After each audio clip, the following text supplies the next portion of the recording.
मध्य प्रदेश में चुनावी संग्राम हो चुका है। बीजेपी ने देर से ही सही पर 5वीं सूची जारी कर दी है, जिसमें इंदौर की तीनों विधानसभा पर घोषित कर दी है। 3 में से 2 विधानसभा पर तो बीजेपी ने फिर से भरोसा जताया है। विधानसभा 5 से महेंद्र हाड़िया और उषा ठाकुर को वापस मैदान में उतारा गया, जबकि विधानसभा 3 से गोलू शुक्ला पर दांव खेला गया है।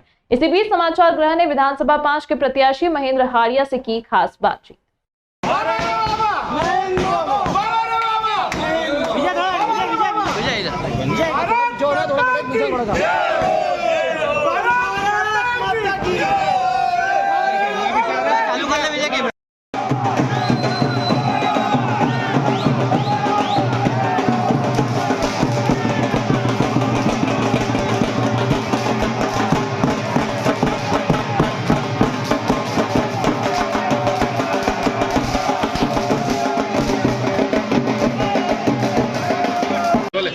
मध्य प्रदेश विधानसभा चुनाव का आगाज हो चुका है और इंदौर से 5 नंबर सीट से वही प्रत्याशी पर भाजपा ने फिर से भरोसा जताया है, महेंद्र सिंह हाड़िया जी पर। महेंद्र सिंह हाड़िया जी, क्या रणनीति रहेगी चुनाव की?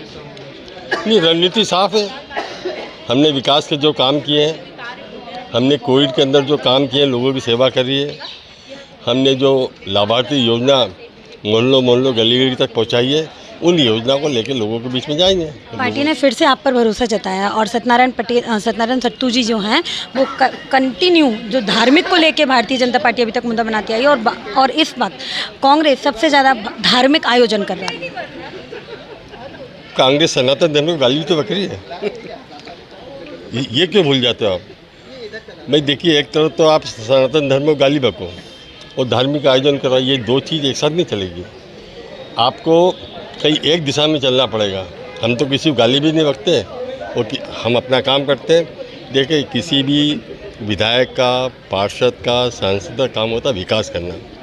वो भी यहाँ 5 साल विधायक थे, उन्होंने क्या किया बता दें। मेरे 20 साल का जो मैं विकास का काम किया वो जनता के सामने है। लाडली बहना का जो ट्रम्प कार्ड है भारतीय जनता पार्टी को, इसका फ़ायदा होगा?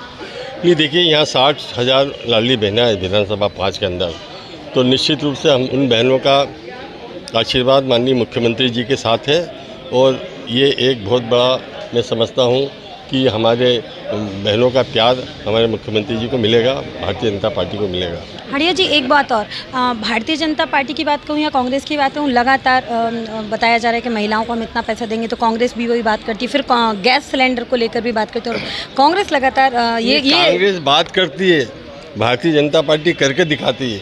वो तो फॉर्म भरवा रहे हैं 1500 रुपये के। यहाँ तो शिवराज जी 3 महीने से 1500 रुपये 1200 रुपये महीने महिलाओं को दे रहे हैं। गैस सिलेंडर की बात करते हैं, वो गैस सिलेंडर के भाव 450 माननीय मुख्यमंत्री जी ने कर दिए हैं।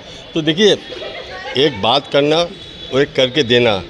आपने देखा होगा कि पिछले चुनाव के अंदर कमलनाथ जी ने वादा किया था हम 2 लाख तक के लोन माफ़ करेंगे, नहीं किए। उन्होंने बोला था कि हम बेरोजगारी भत्ता देंगे युवा को, नहीं दिए। उन्होंने लाली लक्ष्मी योजना बंद कर दी, उन्होंने संबल कार्ड योजना बंद कर दी, उन्होंने मुख्यमंत्री कन्यादान, मुख्यमंत्री विवाह योजना बंद कर दी। तो कांग्रेस योजना बंद करती है तो भारतीय जनता पार्टी योजना को चालू करती है। कमलनाथ जी, मैं अगर कांग्रेस की बात करूं, बीजेपी ने बहुत देर लगाई लिस्ट में लेकिन जारी की। कांग्रेस में अभी भी लिस्ट जारी हो गई है लेकिन अभी भी कपड़ा फाड़ो अभियान चल रहा है कि गलत लिस्ट जारी की और अभी भी कुछ नामों पर अभी भी बातचीत चल रही है। देखिए, भारतीय जनता पार्टी का अपना काम करने का तरीका है। एक बार भारतीय जनता पार्टी जो निर्णय करती है उस पर पुनर्विचार नहीं करती। और ये आपने देखा होगा मध्य प्रदेश में भारतीय जनता पार्टी ने एक भी परिवर्तन नहीं किया। और सबसे कम, देखिए, असंतोष राजनीति में होता है कि तो सबसे कम असंतोष कहीं है तो भारतीय जनता पार्टी के अंदर है। असंतोष भारतीय जनता पार्टी में सबसे कम असंतोष है तो कार्यकर्ता में तो भारतीय जनता पार्टी में। कांग्रेस में तो रोज जूते चल रहे हैं, गाड़ी फोड़ रहे हैं उम्मीदवारों की। दादा, पिछले साल कई बहुत कम लीक ली थी वोटों में, काफ़ी कम दर थे। इस बार कितने वोटों से? हर चुनाव में अलग वो होता है। मैं पहला चुनाव 21 से जीता, 5 से जीता, 13 से जीता। पिछला चुनाव में कुछ ना कुछ हमारी कमी रही होगी, उस कमी को हम पूरा करेंगे और अधिक से अधिक वोट से जीतेंगे। तो ये मेरे साथ थे महेंद्र हाड़िया जी, विधानसभा 5 के प्रत्याशी।